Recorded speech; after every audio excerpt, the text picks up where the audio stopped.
1,00,000 మంది శివభక్తులతో కలిసి మహారుద్రాక్ష పూజలో పాల్గొనండి. వెంటనే కాల్ చేసి మీ పేరును నమోదు చేసుకోండి. నమస్తే రమగారు. నమస్తే జయ. రమగారు, మంచి స్నేహితులు ఉండాలి.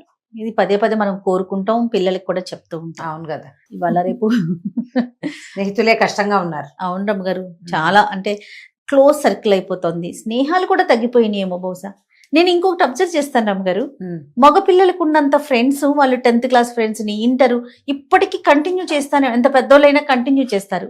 కానీ ఆడపిల్లలకి ఒక పెళ్లి అయిపోయినా లేకపోతే ఒక ఉద్యోగంలోకి వెళ్ళిపోయినా పాత ఫ్రెండ్స్ ని అంత కంటిన్యూ కొంతమంది ఏమో ఉంటది, లిమిట్ గా ఉంటది. ఇదివరకటికి ఇప్పటికి తేడా వచ్చింది అనుకుంటాను నా వరకు. నేను ఫ్రెండ్ సర్కిల్స్ మనవి పెద్దవి చేయ ఇప్పుడు, ఎందుకంటే ఇప్పుడే పెద్దవి అంటున్నారా? నువ్వు తలమనకలు అయిపోయి పనిలో అన్ని అంటున్నారు కదా మీరు. ఫ్రెండ్స్ గిన్స్ లేరు నీకు. కాలక్షేపము, చిట్ చాటింగ్, షేరింగ్ కి నీకు అసలు అవసరం ఏముంది? ఖాళీ ఏది నీకు? నీలాంటి కొన్ని ప్రత్యేక జీవులు ఉంటాయి అలాంటి. మిగిలిన వాళ్ళందరూ 24/7 ఫ్రెండ్స్ తో కలిసి ఉంటున్నారు ఇప్పుడు. So Facebook friends extremely sorry అండి, నా ఆలోచన రాంగ్ అయితే. రమ్ గారు చెప్పింది 100% కరెక్ట్. సోషల్ మీడియాలో ఫ్రెండ్స్, ఇన్స్టాలో ఫ్రెండ్స్, కొత్త కొత్త సర్కిల్స్, బిజినెస్ సర్కిల్స్ లో ఫ్రెండ్స్, ఇంటి చుట్టుపక్కల ఫ్రెండ్స్, ఇవి పెరిగినాయి జయ. తర్వాత మనకి వాట్సాప్ గ్రూప్లు వచ్చినాయి చూడు. అవునండి, అవును. School friends, college friends, university friends, group colonial friends, ఒకే కాలనీ ఫ్రెండ్స్. వాళ్ళు కూడా వీడు మా కాలనీ ఫ్రెండ్ అంటుంటారు. మా సీను వాళ్ళ ఇంటికి ఒక ఫ్లోర్ కి ఒక గ్రూప్, ఒక టవర్ కి ఒక గ్రూప్, అది కూడా ఉంటుంది. అలా కూడా ఉంది. కమ్యూనిటీకి ఒక గ్రూప్. ఇప్పుడు ఇందులో ఉన్నాయా ఈ మొత్తం స్నేహితుల సమూహాలు ఉన్నాయా? వీటిలలో బెస్ట్ ఫ్రెండ్స్ ఎంతమంది ఉంటారంటే ఇలాగే లెక్క పెట్టుకోవాలి మనం. అంతే. 10,000 రావు, 5 కూడా రావు, 2 లేదా 3 వీటికేసే చూసుకుంటుంటాం మనం. అంతే. అంతకంటే మిగిలినంతా ఊరికే స్నేహాలు, ఒట్టొట్టి స్నేహాలు, హాయ్ బాయ్ స్నేహాలు, ఏదో చిన్న చిన్న ఇచ్చిపుచ్చుకునే స్నేహాలు, ఓ ట్రిప్ కలిసి వెళ్ళే స్నేహాలు, ఇవన్నీ ఉంటాయమ్మా. ఇందులో మనసిచ్చి పుచ్చుకునే స్నేహాలు ఎన్నుంటాయి? ఇది లెక్క. మీకు ఎంతమంది ఉంటారు రమగారు? మీరు అన్నట్లు మనసు ఇచ్చి పుచ్చుకునే స్నేహాలు. చిన్నప్పటి స్కూల్ ఫ్రెండ్స్ లో అయితే శారదొకతి. కాలేజ్ ఫ్రెండ్స్, నా కాలేజీ లైఫ్ లో నాకు ఫ్రెండ్స్ లేరు, కానీ 1 సంవత్సరమే ఉండి వెళ్ళిపోయిన పావని ఒకటి బాగా క్లోజ్ ఫ్రెండే. వీళ్ళు శారద, పావని, వీళ్ళిద్దరు. తర్వాత ఇంకా పైకి వెళ్ళాక నేను తిరుపతిలో ఉన్నప్పుడు ఫ్రెండ్స్ లో నుంచి నాతోటి టచ్ లో ఉన్న వాళ్ళు ఎవరు లేరు, కానీ ఎప్పుడైనా మాట్లాడుకుంటాం, ఎప్పుడైనా సార్, కానీ వాళ్ళు ఎవరు నా క్లోజ్ ఫ్రెండ్స్ గా నేను చెప్పుకోలేను. బాగా పెద్దయ్యాక మనసు ఇచ్చి పుచ్చుకున్న స్నేహాలు కొన్ని కలిసినాయి, కొన్ని మనసులు విరిగిపోయినాయి అనుకో. పోతాయిగా, తప్పదు. ఇక మనం రైలు ఎక్కి దిగేటప్పుడు రైల్లో మనతో కొంత మటుకు ప్రయాణం చేసి దిగుతాయి, కానీ ఉన్నప్పుడు నేను ఇప్పుడు తలుచుకున్నా వాళ్ళని నాకు చాలా సంతోషంగాను, వాళ్ళతో స్పెండ్ చేసిన సమయం అద్భుతమైన సమయంగాను, వాళ్ళ దగ్గర నేర్చుకున్న విషయాలు చాలా మంచివిగాను, నేను అలా అంటే చేదుగా నేనేమి విడిపోలేదు ఎవరితోటి. అదే అలా జరగల. ఇప్పుడు కూడా మనసు ఇచ్చి పుచ్చుకున్న స్నేహాలు ఉన్నారు. మా శ్యామల్ గారు ఉన్నారు, ఒక శాంతి గారు ఉన్నారు, ఒకటి మా వాడు ఉన్నాడు కదా కుర్రాడు అరుణ్. వీళ్ళతో మంచి ఫ్రెండ్షిప్ ఉంది. మా వికీపీడియా ఏం కావాలని అరుణ్ ఏమిట్రా నాయన ఇది అని అడిగితే చెప్పేస్తాడు. నాకు చిన్నప్పటి నుంచి ఒక జబ్బు ఉంది, నాకు చాలా పెద్దవాళ్ళతో ఫ్రెండ్షిప్ ఎక్కువ, లేదా చాలా చిన్నపిల్లలు. అరుణ్ మా అబ్బాయి వయసు వాడితో బోళ్ళంత ఫ్రెండ్షిప్ ఉంది నాకు. మేమిద్దరం అన్ని మాట్లాడేసుకుంటూ ఉంటాం. ప్రతి ఏది డౌట్ వచ్చినా మనం ఫస్ట్ కాల్ చేసేది రమ్మగారు మాత్రం అరుణ్ కే. ఆయన చూడాలి రమ్మగారిని ఒకసారి. అమ్మాయిని చూసినట్టే ఉంటుంది, మా అబ్బాయిని చూసినట్టే ఉంటుంది. మనసిచ్చి పుచ్చుకున్న స్నేహాలు పెద్ద వయసులో కూడా దొరుకుతాయి చేయాలి ఎవరికైనా, దొరుకుతాయి. కానీ చిన్ననాటి స్నేహితులతోటైతే మనం పంచుకుని తిన్నవి, మన చిన్నప్పటి చిలిపితనాలు, చిన్నప్పటి దొంగతనాలు, చిన్నప్పటి ఒక తెలియని చిన్నతనం, ఆ పసితనం, అవి షేర్ చేసుకుంటూ వెళ్ళిన లాంటి స్నేహం లాంటిది ఇంకొకటి అసలు జీవితంలో రాదు, ఉండదు, కలగదు, జరగదు. అది చిన్నప్పుడే కుదురుతుంది. ఎందుకంటే 2 తెలియని అమాయక జీవులుగానే ఉంటాయి కదా. అవును కదా. అవును. ఆ తెలిసి తెలియని తనంలో ఇద్దరు కలిసి నేర్చుకుంటారు చాలా విషయాలు. ఆ స్నేహమే వేరేగా ఉంటుంది. చిన్ననాటి స్నేహితులు అంటారు, అది వేరే కదా. అంతే. ఎంత పెద్దవాళ్ళైనా 50 ఏళ్ళ తర్వాత కలిసినా ఆ చిన్నప్పటివి తలుచుకుంటారు. ఈ మధ్యలో వాళ్ళకి తలుచుకునేందుకు అన్నుండవు మ్యాటర్స్. ఆ చిన్నప్పటి తెలియనితనాన్ని తలుచుకుంటేనే మనుషులకు సంతోషం వస్తుంది. చూడు ఎన్ని విషయాలు మాట్లాడేమో. సూపర్. ఈ ఫ్రెండ్షిప్ మీద ఒక కథ చెప్తా చూడండి. ఏ స్టోరీ అండి? ఇది కథ సరిసాగరం నుంచి ఒక కథ. సరయూ నది తీరంలో ఒక రాజ్యం ఉండేది. ఓ రాజుగారు, మంత్రి గారు ఉన్నారు. ఫ్రెండ్స్ గురించా? రాజు మంత్రి ఉన్నారు కానీ వాళ్ళ పేర్లు చెప్పట్లేదు. రాజుగారికి ఒక కుమారుడు, మంత్రి గారికి ఒక కుమారుడు ఉన్నారు. రాజుగారి అబ్బాయి పేరు సన్మార్గుడు, మంత్రి గారి అబ్బాయి గుణభద్రుడు. ఈ సన్మార్గుడు గుణభద్రుడు కలిసి ఒక దగ్గర రోజుల్లోనే పుట్టారు, ఒక 4-5 రోజుల తేడాతోటి. దాంతో బాగా పిల్లలు 10 నెలలు 8 నెలల వయసు అప్పటి నుంచి ఒకే చోట ఆడుకోవటం అలవాటయ్యి వాళ్ళు పంచప్రాణాలుగా ఉండేవాళ్ళు. ఈ మంత్రులు సైన్యాధిపతులు రాజుగారికి నమ్మిన బంట్లుగా ఉండి తమ పిల్లలు రాజకుమారులకి నమ్మిన బంట్లుగా ఉండేలాగా దోహదపడేవాళ్ళు. ఆ కాలం అట్లా జరిగేది. మంత్రి గారి అబ్బాయి మంత్రి అవ్వాలి, రాజుగారి అబ్బాయి రాజు అయితే మంత్రి గారి అబ్బాయి మంత్రి, సైన్యాధిపతి కొడుకు సైన్యాధిపతి, సైన్యాధిపతి రాజు అయ్యే సిచ్యువేషన్స్ కూడా వచ్చేవి రేర్గా. కానీ అది మనుషులు మంచి వాళ్ళు అయితే జరిగేది కదా, ఏదో కృతజ్ఞులు అయితే జరిగేది. అయితే ఈ సన్మార్గుడు గుణభద్రుడు ఇద్దరు కలిసే పెరిగారు, కలిసి చదువుకున్నారు, ఒకళ్ళనొకళ్ళు మంచి సపోర్ట్ చేసుకునేవాళ్ళు. గుణభద్రుడికి ఎంతసేపు సన్మార్గుడి ఆరోగ్యము, అతని గుడ్ విల్, అతను హాయిగా ఉండటమే కావాలి. అయితే ఏమైంది, కొంతకాలం పిల్లలు పెద్దవాళ్ళు అయ్యాక వీళ్ళకి పొరుగునున్న రాజుగారి అమ్మాయితో సన్మార్గుడికి, ఇంకొంచెం అవతలగా ఉన్న రాజ్యంలో మంత్రి గారి అమ్మాయితోటి గుణభద్రుడికి పెళ్లిళ్ళు అయినాయి. ఒక 2-3 నెలల తేడాలో వివాహాలైనాయి. ఆ అమ్మాయిల పెళ్లి కూతుళ్ళు ఇద్దరు వీళ్ళ ఊరు వచ్చారు, కొంతకాలం హాయిగానే ఉన్నారు. కొన్నాళ్ళు అయిన తర్వాత ఆడపిల్లల్ని పుట్టిళ్ళకి పంపుతారుగా, ముందు కాలంలో పంపేవాళ్ళు కాదు, ఇటు తర్వాత కాలంలో ఈ కథాకాలం నాటికి ఇది జరిగేది. అయితే ఈ అమ్మాయిలు ఇద్దరు వాళ్ళ పుట్టిళ్ళకి వెళ్ళిపోయారు. అప్పట్లో ఏంటంటే ఏదో 2 రోజులకి వెళ్ళి 3 రోజులు తిరుగు చేయటాలు అవి ఉండేవి కాదు, ఒక 6 నెలలు 8 నెలలు అట్లా జరిగేది. రాజకుమార్తె వెళ్ళిపోయింది, మంత్రి కుమార్తె వెళ్ళిపోయింది. సన్మార్గుడు గుణభద్రుడు కొద్ది రోజులు వేటలాడారు, అవి ఇవి ఆడిన తర్వాత ఏమిటో ఇంతకాలం అయిపోయింది, వీళ్ళు వచ్చే మార్గం ఎన్నుకోవట్లేదు, రావటం లేదు, ఆడవాళ్ళిద్దరూ మనమే వెళ్ళి చూసొద్దామా అని మాట్లాడుకున్నారు. సరే, రాజుగారు ఏమన్నారు, ఇంకా యువరాజుగానే ఉన్నాడు సన్మార్గుడు, ఆ రాజు అయ్యే లోపల 4 ఊళ్ళు చూసినట్టు ఉంటుంది, ఇద్దరే ఒంటరిగా ప్రయాణం చేసి మీ భార్యలను చూసి మీ అత్తవారు పంపిస్తామంటే మంది మార్బలంతో సహా వెనక్కి రండని చెరుకో గుర్రము వేసుకుని వెళ్ళమన్నారు. వీళ్ళిద్దరూ బయలుదేరి వెళ్ళారు. మధ్యదారిలో ఒక అడవిలో ఆగారు. అయితే సన్మార్గుడు అన్నాడు, ఒళ్ళు ఊపేస్తుంది, ఏదో కాస్త ఆహారం తేడా చేసింది నాకు, వీళ్ళు చాలా బరువుగా ఉందంటే గుణభద్రుడు అన్నాడు, నువ్వు పడుకో, రెస్ట్ తీసుకో, నాకేం అలసటగా లేదు, నేను కాళ్ళు చాపుకుని కూర్చున్నా చాలు నాకు, నువ్వు నిద్రపో 2 గంటలు, లేచి ప్రయాణం చేద్దామని తను కాళ్ళు చాపుకుని కూర్చుని తన తొడ మీద తలపెట్టుకుని పడుకునేలాగా సన్మార్గుడికి పడక ఏర్పరిచి గుణభద్రుడు ఆ చెట్టు బోధకి తల నుంచి కళ్ళు మూసుకున్నాడు. సన్మార్గుడు నిద్రపోయాడు. ఈ చెట్టు మీద 2 గువ్వ పిట్టలు ఉన్నాయి. ఆ గువ్వలు కిచక నోరు మూసుకోకుండా మాట్లాడుతూనే ఉన్నాయి. ముందు గుణభద్రుడు వినల, తర్వాత అతనికి అవి మాట్లాడుకుంటున్నాయని, తమ గురించే మాట్లాడుతున్నాయని అర్థమైంది. అతనికి పక్షి భాష వచ్చు. హాయిగా నిద్రపోతున్నాడు యువరాజు. రేపు తెల్లారేసరికల్లా ప్రాణాలు పోతాయి, అందుకే అలసట వచ్చేసింది చూసావా ముందు అని మాట్లాడుకుంటుంది.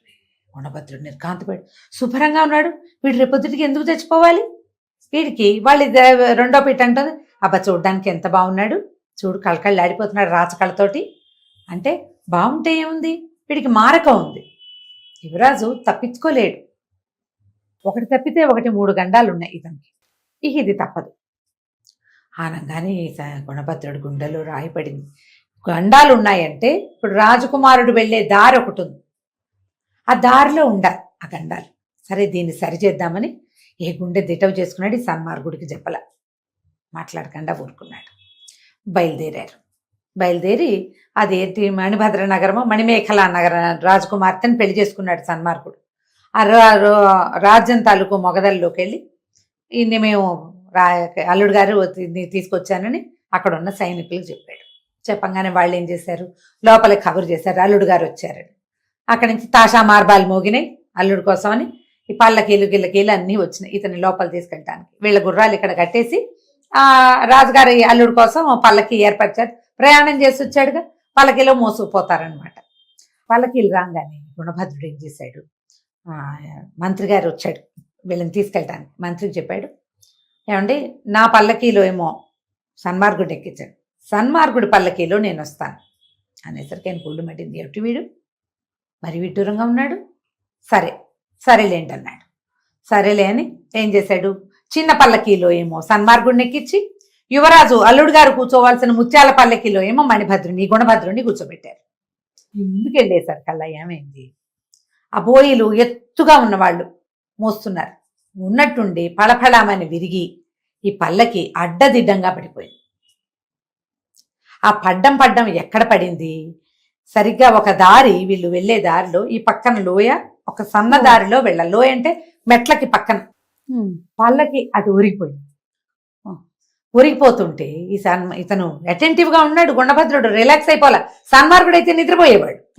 ఇతను ఏం చేశాడు, గట్టి గబుక్కున ఉరికి ఒక దూకాడు యువతలకి. పల్లకి కాస్త అటు పక్కకు పడిపోయింది. ఒక 3 అంతస్తులు కిందకి పడింది. అది అయ్యో అయ్యో ఎంత గండం తప్పింది అన్నారు.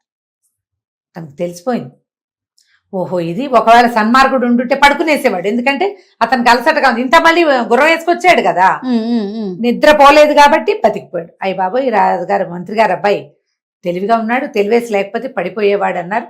ఇంకో పల్లకి తెప్పించి ఎక్కించారు. సరే, పల్లకి నడిచింది ముందుకు నడిచి వెళ్ళాక ఏమైంది, ఇంకొక 5 నిమిషాల్లో రాజప్రాసాదంలోకి చేరతారనగా బయట ఒక దీని లాంటిది కట్టారు. సింహద్వారానికి ముందు, ఇప్పుడు మన దేవాలయాలకి వాటికి ముందు ప్రాకారాలు లాంటివి కడతారు కదా, ఒకటి స్వాగత ప్రాకారం ఒకటి కట్టబడి ఉంది. ఆ స్వాగత ప్రాకారానికి కింద వీళ్ళు పల్లకి ఆపారు. పల్లకి ఆపిన మరుక్షణం ఆ ప్రాకారం కూలిపడిపోయింది. అప్పుడు కూడా ఏదో పళా అని శబ్దం వచ్చేసరికి ఇతను గుణభద్రుడు అటెంటివ్ గా ఉన్నాడు కదా, పల్లకిలోంచి దిగేశాడు బయటికి. పల్లకి ఆపిన మరుక్షణం అతను దిగాడు. దిగుతూ ఉండగానే పైనుంచి పడింది. హాహాకారాలు చేస్తూ తప్పుకున్నారు, కానీ ఒక పాలకి మోసిన పోయాడు దాని కింద. అయ్యో ఇదేమిటి ఇట్లా అయింది అని ఆశ్చర్యపోయారు. దిష్టిలు తీశాక భవనాల్లోకి ప్రవేశపెడుతుంటే గుణభద్రుడు అన్నాడు, అయ్యా మంత్రి గారికి చెప్పాడనమాట, సన్మార్గుడికి ఏ గది కేటాయిస్తున్నారో ఆ గది నాకు కావాలి, నా గదిలో సన్మార్గుడిని ఉంచండి అనేసరికి తనకు నచ్చల. సరే, గబగబా వెళ్ళి రాజుగారి దగ్గరికి మంత్రి వెళ్ళి, ఏంటండి తన స్నేహితుడు ఇట్లా ఉన్నాడు, ఇప్పటికీ 2 సార్లు చేసి, అయితే ఏదో ప్రమాదం తప్పిందనుకోండి, ఆయన పల్లకిని తనకు కావాలన్నాడు, సరే ఏదో అయ్యింది, మరి ఇప్పుడేమో యువరాజు గదిలో తను పడుకుంటానంటున్నాడండి అనేసరికల్లా, అతను ఎక్కువ స్నేహంగా ఉండటం వల్ల ఎలా అంటున్నాడు లేండి, అంతకంటే ఏం లేదు, కాసేపు ఉండనివ్వండి, విశ్రాంతి తీసుకొనివ్వండి, రాత్రికి అమ్మాయి వెళ్లే వేళకి తనే అబ్బాయి వెళ్ళిపోయి అల్లుడు గారు ప్రవేశిస్తాడులేండి అనేసరికల్లా సరే ఏం చేశారు, సన్మార్గుడి గదిలోకి గుణభద్రుడి గదిలోకి సన్మార్గుడిని పంపించారు. ఈ లోపలికి వచ్చిన గుణభద్రుడు గదంతా చూశాడు, అన్నీ చూశాడు, ఎక్కడ ఏం ప్రమాదం జరిగే సూచనలు లేవు, పర్వాలేదనుకున్నాడు. భోజనాన్ని పిలిచారు, భోజనం పెట్టారు. ఆ భోజనం కూడా తను తినకుండా సన్మార్గుడిని తిన్నివ్వల. మంత్రికి వింతగానే ఉంది. సరే, భోజనం అయిపోయింది. రాజుగారు వచ్చి అల్లుడిని బలకరించాడు, అన్నీ అయినాయి. తర్వాత అమ్మాయి వస్తుంది. మరి 6 నెలలు అయిందిగా భార్య వియోగం, అతను అమ్మాయి వెళ్ళిపోయి ఇక్కడ ఉంది కదా పుట్టింట్లో, అమ్మాయి వస్తుంది, మీరు విశ్రాంతి తీసుకోండి అంటే సన్మార్గుడు అన్నాడు, ఆమె గదిలోకి వెళ్తున్నాను నేనని చెప్పాడు. ఆ అమ్మాయి గదిలోకి వెళ్తుంటే భయం వేసింది గుణభద్రుడికి. అమ్మో ఏమన్నా కొంప మునుగుతుందేమో ఇక్కడని ఇక సన్మార్గుడు వెనకాల చల్లగా వెళ్ళి అతను అటు ఇటు చూసే సమయంలో చటుక్కుని పోయి అద్దం వెనకాల దక్కున్నాడు. అది స్నేహితుడి గది, ఏకాంత మందిరం, ఈ పని చేయకూడదు అనిపిస్తోంది, కానీ ప్రమాదం, రేపు తెల్లారే లోపల చచ్చిపోవాలి ఇతను. అదే కదా గువ్వలు మాట్లాడుకున్నాయి. ప్రాణాలు గుప్పెట్లో పెట్టుకుని కూర్చుంటే చీకటి పడింది, బాగా 10 అయింది, ఎవరని రాల. సన్మార్గుడు మెల్లిగా ఆవలింతలు మొదలైనాయి. అతను బాగా అలసిపోయి ఉన్నాడు, ఏదో ఒంట్లో చిన్న తేడా ఉంది, ఏ ఫీవరిష్గానో ఉంది.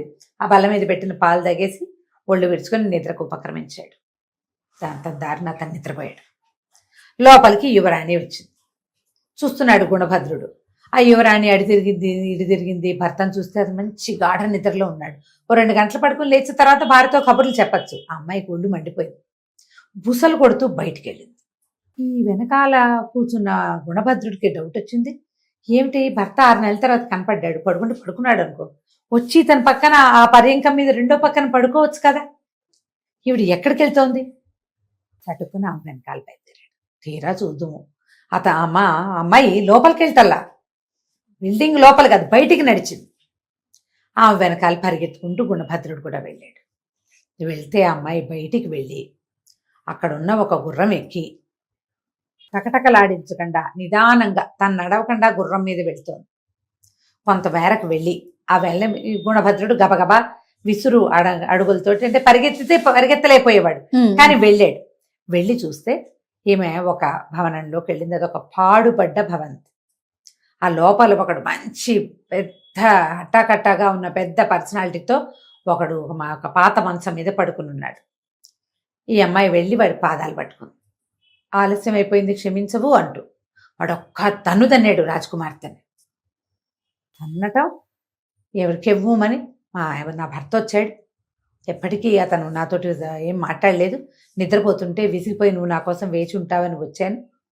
అతను వస్తాడని మాకు తెలీదు అని ఏదో చెప్తుంటే ఇంత ఆలస్యం వస్తావా, నేను ఎప్పటి నుంచి నీకు వేచి ఉన్నానని పటా కొట్టేశాడు అమ్మాయిని. ఈ అమ్మాయి వాడిని బతిమలాడి కాళ్ళు చేతులు పట్టుకుని, క్షమించు, నువ్వు వేచి ఉంటావని నాకు తెలుసు, నా భర్త రావటం వల్ల బాగుండదని ఉండిపోయాను అంతే అని చెప్పి అతన్ని కావులించుకుంది. ఈ మంత్రి కుమారుడు చూస్తూనే ఉన్నాడు. ఆ అమ్మాయి భర్తతో చేయవలసిన సరాగమంతా ఇక్కడున్న ఈ చోరశిఖామణిలాగా దొంగలాగా కనపడుతున్నాడు వాడు. అతనితోటి అన్ని నెరిపి అతన్ని పడుకోమని, నేను మళ్ళీ వెళ్తాను, నా భర్త నిద్రలేస్తాడేమో చూస్తాను. ఆ వాడన్నాడు, నీ భర్త వద్దు, ఏమీ వద్దు, నీకు ఒక కత్తిస్తా, మంచిది, ఒక్క వేటుతో చచ్చిపోతారు ఎవరైనా సరే, వెళ్ళి నీ భర్తను సంహరించి వచ్చి, ఇక నీ భర్త వచ్చే గోల ఉండదు మనకి. భర్తను ఎవరు సంహరించారో 4 ఏడుపులు ఏడిస్తే సరిపోతుంది. ఇక నువ్వు మీ అత్తారింటికి వెళ్ళక్కర్లేదు, నేను నీకోసం వేచి ఉండక్కర్లేదు, నువ్వు నేను కలిసి ఉండొచ్చు అన్నాడు. ఈ అమ్మాయి అతను ముందు ఒప్పుకోలేదు, కానీ వాడు ఒప్పించేశాడు. ఒక ఇంత చొరకత్తి ఇచ్చాడు. ఆ కత్తి ఇట్లా బొడ్డును దోపుకుని బయటికి నడిచింది. నిర్ఘాంతపోయాడు మణి. ఈ గుణభద్రుడు, అయ్యా ఇదిరా మన కథ, తెల్లవారేసరికి రాజకుమారుడు అయిపోతాడు. ఇక పరుగులు పెట్టాడు. ఈమె గుర్రం ఎక్కి నిదానంగా టిక్కు వచ్చే లోపల పరిగెత్తుకుంటూ వెళ్ళి ఆ మందిరంలో కూర్చున్నాడు. రాజకుమారుడిని నిద్రలేపి మీ ఆవిడ నేను చంపేస్తుంటే ఎలా ఉండేదో అలా చేయలేకపోయాడు. అది వాళ్ళ ఊరు కదా, చేయలేక దాని వెనకాల దాక్కున్నాడు. ముందు దాక్కున్నాడుగా అక్కడే. ఈ అమ్మాయి రావటం ఏమిటి, అమ్మో ఇట్లా లోపలికి వచ్చి చటుక్కుని దింపేసింది కత్తి. వీడు కేకలు పెడుతూ ఈ గుణభద్రుడు ఆమెను పట్టుకునే లోపలే ఆ కత్తి కాస్త రాజకుమారుడి గుండెల్లో దిగిపోయింది. అరిచి కేకలు పెట్టాడు. ఆ అమ్మాయి అంతకంటే పెద్దగా అరిచి అందరూ చేరారు. ఈ దుర్మార్గుడు నన్ను చెరచబోయాడు, నా భర్త అడ్డం వస్తే భర్తను చంపేశాడు అంటుంది ఆ అమ్మాయి. మంత్రి గారు, అందరూ, సైన్యాధ్యక్షుడు అందరూ చేరారు. ఇతనంటాడు, కాదు ఈ అమ్మాయి సరైంది కాదు, ఆ అమ్మాయే రాజకుమారుడిని మా స్నేహితుడిని చంపేసిందని, సన్మార్గ నన్ను విడిచిపోతావా అని స్పృహ తప్పిపోతున్నాడు మాటకి ఈ గుణభద్రుడు. జనాలకి ఏం చేయాలో తెలియలే. రాజకుమార్తె మరి వాళ్ళ సొంత పిల్లని వాళ్ళు తప్పుగా ఎందుకు అనుకుంటారు, అది పతివ్రతని భావిస్తారు కదా ఎవరి పిల్లని వాళ్ళు. ఈ చెలికత్తలందరికీ కొంచెం విషయం తెలుసు ఈ అమ్మాయి సరైంది కాదని, కానీ ఎవరు దాన్ని సపోర్ట్ చేయలే. మంత్రి సైనికులందరికీ రాజకుమార్తె బంగారు తల్లి. రాజుగారు వచ్చాడు హుటాహుటిన, అయ్యో నా అల్లుడిని చంపేశాడు, ఎవడరా అంటే వీడన్నారు మన ఈ గుణభద్రుడు. ఈ గుణభద్రుడిని అరెస్ట్ చేయండి, చంపేయండి, తెల్లవారేసరికి ఉరిదీయండి అన్నారు. ఈ స్పృహ తప్పిపోయి వేళ్లాడిపోతూ సన్మార్గాన్ని ఏడుస్తున్నటువంటి ఈ గుణభద్రుడిని గొలుసులు కట్టి మరీ తీసుకుపోయారు. ఈ రాజకుమారుడికి ఏదో అంత్యక్రియలు అవి చెయ్యాలంటే వాళ్ళ అమ్మా నాన్నకు తెలియవద్దు. ఈ ప్రేతం పాడవకుండా ఏదైనా ఏర్పాటు చేయండి అన్నాడు రాజు. రాజకుమార్తెను ఓదార్చాడు. ఆవిడ పిచ్చపిచ్చగా ఏడ్చేస్తోంది. మంత్రి గారికి డౌట్ పట్టుకుంది. ఆయన ఈ గుణభద్రుడు ఊళ్ళోకి వచ్చిన దగ్గర నుంచి అతని ప్రవర్తనని చూసున్నాడు. 2 సార్లు ఇతనికి ప్రమాదం తప్పినా కూడా 3వసారి కూడా మళ్ళీ ఇదే సన్మార్గుడి గదిలోనే ఉండాలని ఎందుకు కోరుకున్నాడు? ఈ రాజకుమార్తె ప్రవర్తన ఏమిటి ఫిషీగా ఉంది. ఆవిడ ఏడుస్తూ అందరూ తనని నమ్ముతున్నారా లేదా అన్నట్టు చూస్తోంది. ఈయన ఏం చేశాడు, చెరసాల్లోకి వెళ్ళి గుణభద్రుడిని అడిగాడు, నాయన ఏం జరిగిందంటే, అయ్యా మీరు మా నాన్నగారు కూడా మంత్రే, మీరు మా నాన్నగారి సహచార మంత్రి అనుకోండి, నేను అక్షరాల నిజం చెప్తా, మీ రాజకుమార్తె మంచిది కాదు, ఆమెకి దుష్టవర్తన ఉంది. నిన్న రాత్రి నేను ఇది చూసా. మేము మా ప్రయాణంలోనే గుబల వల్ల తెలుసుకున్న రాజకుమారుడికి ప్రాణగండ ఉందని. అతన్ని కాపాడడానికి అతను ఉండే ప్రతి చోట నేను పోయి కూర్చున్నా. నాకేం అవలా, కానీ అతను అక్కడ ఉండుంటే ఇవి జరిగేవి అతనికి. నేను చూస్తూ ఉండగానే నా స్నేహితుడి గుండెల్లో కత్తి దింపేసింది. అనగానే కావాలంటే నేను గుర్తులు చెప్తా, ఎంత దూరం ఆమె గుర్రం మీద వెళ్ళిందో, నేను ఆ దూరం అంతా నడిచాను, నాకు ఆ దారి తెలుసు. ఎందుకంటే ఈ ఊరు అతనికి కొత్త, అవును. దారి నాకు తెలుసు, నేను కళ్ళు మూసుకుని కూడా వెళ్ళగలను, ఎందుకంటే ఏ దారిలో వెళ్ళానో అదే దారిలో వెనక్కి వచ్చాను అని చెప్పి నేను మందిరంలో నుంచి బయటకు వెళ్ళేటప్పుడు ఇట్లా దారిలో వెళ్ళానని గీసి చూపించాను. ఈ భటుల్ని చూపిస్తే వాడన్నారు ఇక్కడ ఒక పాడుబడిన భవంతి ఖచ్చితంగా ఉంది. కొత్తవాడు వీడికెలా తెలుసు, ఈ ఊరికి కొత్త కదా. అక్కడ అందులో ఒక చోరుడు ఉన్నాడు. సరే, చోరుని పట్టేశారు వాళ్ళు. రాజకుమార్తె విషయం బయటపడిపోయింది. రాజుగారు రాజకుమార్తెని దేశ బహిష్కరణ విధించేశాడు. ఇతను అన్నాడు, ఈ గుణభద్రుడు నన్ను వదిలేయండి, నా స్నేహితుడి ప్రేతాన్ని నాకు ఇచ్చేయండి, అతను ఎట్లాగైనా బతుకుతాడేమో, నేను చేసుకుంటాను, ప్రేతం పాడు కాదు అని చెప్పి ఈ సన్మార్గుడి ప్రేతాన్ని మోసుకుని వెళ్ళాడు. ఇతనికి ఏం డౌట్ వచ్చింది, మీ ఇద్దరం ఒకేసారి పుట్టాం, ఇద్దరం ఒకేసారి పెళ్లి చేసుకున్నాం, ఇద్దరు భార్యలు ఒకేసారి పుట్టింటికి వెళ్ళారు, ఒకటి పిశాచని తేలింది, నాదేం చేస్తోందో. ఆడవాళ్ళని నమ్మగలవా? ఈ మాట అనుకోవటం బాధే, మనమ్మ కూడా ఆడదే కదా, బాధగా ఉంటుంది. కానీ అసలు ఇక్కడ ఇలా జరిగింది కదా, అందుకని చెప్పి ఇతను ఏం చేశాడు, తన స్నేహితుడి ప్రేతాన్ని పుచ్చుకొని అతను జీవించకపోతే నేను కూడా జీవించను అలాంటి భావనలో ఉన్నాడు. బోల్డ్ అన్ని తీర్థాటనలు చేశాడు మధ్యలో ఈ ప్రేతంతో, ఎక్కడైనా జీవించే అవకాశం లభిస్తుందేమో అని. ఎక్కడా దొరకల. ఈ దారి అంతా చూస్తూ చివరికి తన మామగారింటికి చేరాడు. చేరాక ఈ ప్రేతం ఉన్న పెట్టెని ఒక గదిలో పెట్టించాడు. మామగారితో ఏదో మాట్లాడాడు. తర్వాత ఆ రాత్రి భార్యాభర్తలు ఏకశయ్య గతులు అవ్వడానికి ఒక గది ఏదో పెట్టారు. అతను లోపలికి వెళ్ళి పడుకున్నాడు. లోపలికి వచ్చింది అతని భార్య. చూస్తూనే ఉన్నాడు, ఏం చేస్తుందో చూద్దాం, ఇదేం చేస్తుందో. మరి అక్కడ చూశాడుగా, ఆ అమ్మాయి ఈ దగ్గరకు వచ్చి ఇతని ముఖంలోకి ఎట్లాగే చూస్తోంది, చంపేస్తుంది అనుకున్నాడు. జరగచ్చు ఇట్లా కూడా. తల దగ్గర నుంచి చివరికి వచ్చి కాళ్ళు ఇట్లా ముట్టుకుని దండం పెట్టుకుంది. ఇది చంపేయటానికే కాళ్ళు పట్టుకుంటోంది అనుకున్నాడు. ఏం చేసింది, ఇక్కడి నుంచి అవతలకి వెళ్ళి మెళ్ళలో ఉన్న నగలు అలంకారాలు అన్నీ తీసి అక్కడ పెట్టి చూస్తూనే ఉన్నాడు.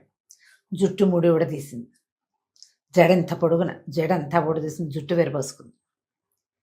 ఒక మూల కత్తులు అవి పెట్టున్నాయి, ఒక కత్తి తీసుకుంది. అని చూస్తున్నాడు, ఏదో చేస్తుందని. కత్తి తీసుకున్న ఆమె మంచం వైపుకి రాల, వాకిలి వైపుకి వెళ్ళిపోయింది. ఏదో జరుగుతుందని ఈ గుణభద్రుడు భార్య వెనకాల పడి నడవటం మొదలుపెట్టాడు. ఆ అమ్మాయి ఎక్కడికో నడిచి వెళ్ళిపోతాం. కత్తి పుచ్చుకుని జుట్టు విరబోసుకుంది, నిరలంకారం, ఒక్క అలంకారం లేదు, మెళ్ళలో మంగళసూత్రాలు మాత్రం ఉన్నాయి, నాగా నట్రా తీసేసింది మొత్తం. అక్కడికి ఎక్కడికో వెళ్తుంటే ఒక పురాతనమైనటువంటి అమ్మవారి దేవాలయం లోపలికి వెళ్ళి వెళ్ళేసరికి లోపలికి వెళ్ళి నుంచుంది అమ్మ దగ్గర. అమ్మా, 6 నెలల నుంచి నా భర్త కోసం వేచి ఉన్నా, రాలేదు, వస్తాడనుకుంటున్నా, ఇన్నాళ్ళకి వచ్చాడు. నా భర్త ముఖం చూసి చచ్చిపోవటానికి నిశ్చయించుకుని ఉన్నా. నా భర్త నా కోసం వస్తే శిరస్సు ఇస్తానని మొక్కుకున్నాను నీకు. ఆయన వచ్చాడు, చూశాను, శిరస్సు ఇదిగో, నా శిరస్సు తీసుకో అని చెప్పి మెడ నరుక్కోవడానికి సిద్ధపడింది అమ్మాయి. అమ్మవారికి మొక్కుకుంది, ఎప్పటికీ ఇతను రావట్లేదు, పుట్టింటి వాళ్ళు పంపరు, నీ భర్త వస్తే పంపుతామంటారు, అతనేమో రాడు. అమ్మాయి వచ్చిన దగ్గర నుంచి అత్తారింటికి వెళ్ళిపోదామన్నది, ఆ మొగుడు నదులు ఉండలేక. అప్పుడు అమ్మవారు కనపడి, అమ్మాయి, నీ భర్త అంత సులువుగా ఇది కాడు, అసలు అతను మరణించడానికి వచ్చాడు ఈ ఊరు, స్నేహితుడి ప్రేతాన్ని పుచ్చుకుని తిరుగుతున్నాడు, నువ్వు ఇంటికి వెళ్ళిపో. నీ పాతివ్రత్యానికి మెచ్చి నీ భర్త తాలూకు స్నేహితుడిని కూడా నేను బతికిస్తున్నా. తైలం పెట్టెలో ఉన్నాడు, నూనె పెట్టెలో, దాంట్లో నుంచి బయటికి తీసి గంగా స్నానం చేస్తే వాడు జీవిస్తాడని ఆవిడేదో ఒక విభూది అవి ఇచ్చింది. అమ్మవారు ఇచ్చింది ఒక విభూది, ఒక పేంబెత్తము ఇచ్చింది, గంగాజలం కూడా ఒక కుండతోటి. అవన్నీ పుచ్చుకుని అమ్మాయి జుట్టు ముడేసుకుని ఆ కత్తి అక్కడ బారేసి 3 సామాన్లు పుచ్చుకుని ఇంటికి వచ్చింది. ఇదంతా చూసేశాడు గుణభద్రుడు. ఆహాహా, నా భార్య ఎంత పతివ్రత, దీనివల్ల నా స్నేహితుడు కూడా బతుకుతున్నాడే. పరిగెత్తుకుంటూ వెళ్ళిపోయి పక్క మీద పడుకున్నాడు. ఆవిడ గదిలోకి వచ్చింది. ఇతను లేచాడు, అని నిద్ర లేచినట్టు లేచి, నువ్వు ఇప్పుడే వచ్చావా, నాకు ఒక గొప్ప కళ వచ్చింది. ఎలాంటి కళ అంటే, ఒక స్త్రీ జుట్టు విరబోసుకుని దేవాలయంలో కూర్చుంది, అమ్మవారికి తల ఇస్తానంటోంది, నాకు అట్లా కళ వచ్చింది. అయితే అమ్మవారు ఆమెకి ఏదో వరం ఇచ్చినట్టు కళ వచ్చిందంటే ఆవిడ పాదాలు పట్టుకుని, ఈ కళ కాదు, ఇది అక్షరాలా జరిగింది, నేనే అమ్మకి నా కుతుకిస్తానని దండం పెట్టుకున్నాను, ఆమె నీ స్నేహితుడిని బతికించడానికి అవకాశం ఇచ్చింది మనకి, పద నీ స్నేహితుడిని బతికిద్దాం. భార్యాభర్త ఇద్దరు కలిసి ఆ పక్క గదిలో పెట్టెలో పెట్టున్న ఈ సన్మార్గుడి శరీరాన్ని నూనె దాంట్లోంచి తీసి బయట పెట్టారు. ఈ గంగాజలం పోసి విభూతి జల్లి ఆ బెత్తంతో రాస్తే లేచి కూర్చున్నాడు సన్మార్గుడు. లేచి కూర్చుని ఆ చూసి, మిత్రమా ఏమిటి నీ భార్యను కూడా తీసుకొచ్చావా అంటున్నాడు. నా భార్యను తీసుకురాలేదు నాయన, నా భార్య నిన్ను తీసుకొచ్చింది, ఇదిగో ఈ కథ అంతా ఇట్లా జరిగిందని మొత్తం విషయం అంతా చెప్పాడు. సన్మార్గుడు ఆశ్చర్యపడి, నాకు తెలియకుండా ఇంత కథ నడిపావు నువ్వు, సరే పద మనం మన ఇంటికి వెళ్ళిపోదాం నీ భార్యను తీసుకుని. మర్నాడు ముగ్గురు ప్రయాణమై వాళ్ళ సొంత ఊరు సరయూ నదీ తీరంలో ఉన్న ఆధారా నగరానికి వెళ్ళిపోయారు. తర్వాత సన్మార్గుడు మళ్ళీ ఇంకొక జాతకం చూసుకుని మంచి అమ్మాయిని పెళ్లి చేసుకుని సుఖంగా సంతోషంగా ఉన్నాడు. స్నేహితులంటే అలా ఉండాలి. చాలా బాగుంది రమ్మగారు, చాలా చాలా బాగుంది. నమస్తే. నమస్తే.